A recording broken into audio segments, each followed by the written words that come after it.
pravimo jedan vrlo jednostavan domaći sirup za kašalj, a ovaj recept se koristi generacijama kao prirodna podrška kod kašlja i iritiranog grla.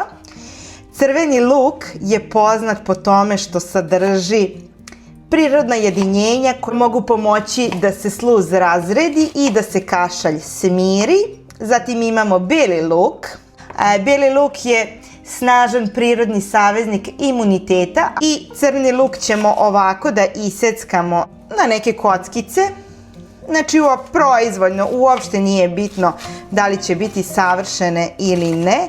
Bitno je samo da će crni luk da ispusti sva ona lekovita svojstva koja on sadrži.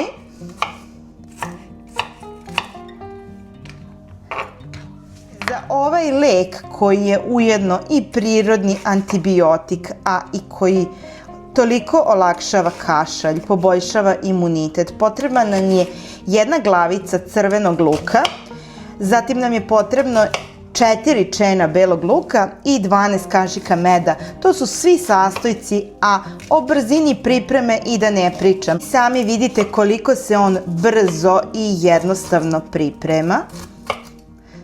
Crni luk nam je iseckan. Zatim ide beli luk. Beli luk je snažan prirodni saveznik imuniteta. Beli luk takođe sadrži alicin koji ima antibiotska i antivirusna svojstva i pomaže organizmu da se lakše izbori od prehlada. S razlogom kažu da je beli luk stvarno prirodni antibiotik i da je odličan za imunitet. I ukoliko možete da ga koristite, da je potrebno da ga što više i što češće koristite, a ovom leku daje ta antibiotska svojstva. Sada ćemo sve zajedno da stavimo u jednu čistu staklenu teglu. Uopšte nije bitno kojim redosledom sve ovo stavljamo. I sada kada smo napunili teglicu sa lukom i belim lukom, stavljamo med. Razlog zašto smo prvo stavili sve ovo je zato što želimo da med polako spada i da popunjava sve ove ivice između, a samim tim će i polako ispuštati svoj sok.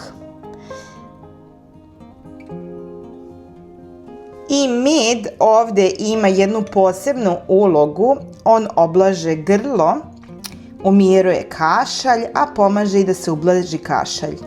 Ujedno izvlači sok iz belog i crvenog luka i pretvara ga u sirup. Iz tog razloga ovo radimo vrlo polako, znači ovih 12 kašika meda ćemo ovako postepeno dodavati jer želimo da med prodre polako kroz sve ove delove belog i crnog luka i na taj način da ih obloži.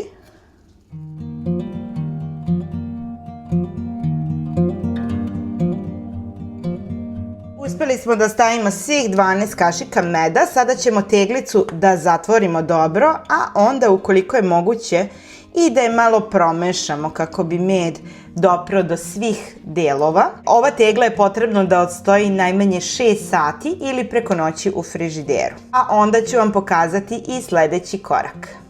I sirup nam je odstajao i sada možemo da ga procedimo. Ja sam uzela jednu činicu i ovu jednu malu cediljku, pa ga sada procedimo dobro da otklonimo sav luk i beli luk iz njega. Za odrasle preporučena je jedna supena kašika, a za decu jedna mala kašičica. Najbolje je da se uzima pred spavanje kada grlo najviše traži olakšanje. Sirup može da stoji i do 7 dana u frižideru. Ovo nam više nije potrebno. Evo, pogledajte kakve teksture. Vrlo je tečan, znači pravi sirup, to znači da med je pomešan sa sokovima luka.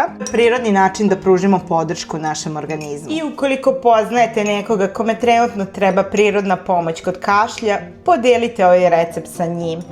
A ako volite domaće proverene recepte, ne zaboravite da lajkujete ovaj video, da se subscribe-ujete na moj kanal i ostanite sa mnom. Ajde sada i da ga probamo. Evo ja ću uzeti, kao što po receptu piše, jednu veliku kašiku supenu.